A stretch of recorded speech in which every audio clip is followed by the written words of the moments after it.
আজকে আমার এক্সাম ছিল, আমি এক্সাম বাদ দিয়ে আসছি লিখ ধরবো আর জেলে যাবো। এমন উচ্চ স্বরে ও স্পষ্ট বক্তব্য দিয়ে আলোচনায় আসা জুলাই যোদ্ধা তাহরিমা জান্নাত সুরভিকে গ্রেফতার করেছে পুলিশ। জানা যায়, ব্ল্যাকমেইল, মামলা বাণিজ্য ও প্রতারণার মাধ্যমে কোটি কোটি টাকার আত্মসাতের অভিযোগ আসে তার বিরুদ্ধে। 24 ডিসেম্বর বুধবার মধ্যরাতে গাজীপুরের টঙ্গীতে অবস্থিত তার নিজ বাসা থেকে আটক করা হয় তাকে।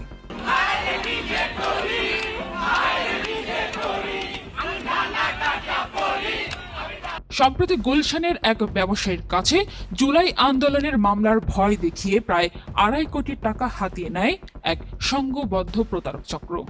এই চক্রের মূল নেতৃত্বে ছিল সামাজিক যোগাযোগ মাধ্যমে ভাইরাল জুলাই যোদ্ধা তাহরিমা।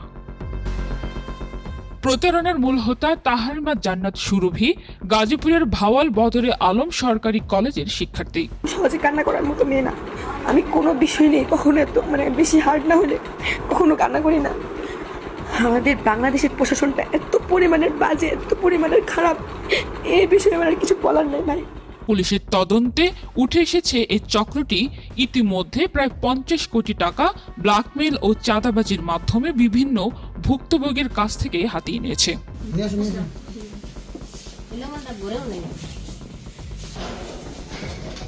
মামলার অভিযোগ সূত্রে জানা গেছে, গত বছরের জুলাই আগস্ট আন্দোলনের সময় গুলশান ও বাড্ডা এলাকায় ঘটে যাওয়া হত্যা মামলায় নাম জড়িয়ে দেওয়ার ভয় দেখিয়ে ব্যবসায়ীর কাছ থেকে ধাপে ধাপে টাকা আদায় করা হয়। মামলার আসামি বানানো, পুলিশ হয়রানি, গ্রেফতারের ভয় এবং মীমাংসা করে দেওয়ার নাম করে চক্রটি বিপুল অঙ্ক দাবি করে। সামাজিক যোগাযোগ মাধ্যমে ভাইরাল ভিডিও ও বিতর্কিত কর্মকাণ্ডের কারণে তিনি পরিচিত মুখ। অভিযোগ রয়েছে, নিজের ভাইরাল পরিচিতি ব্যবহার করে তিনি প্রভাবশালী ব্যক্তিদের সঙ্গে যোগাযোগ তৈরি করতেন এবং পরবর্তীতে ভয় দেখিয়ে অর্থ আদায় করতেন।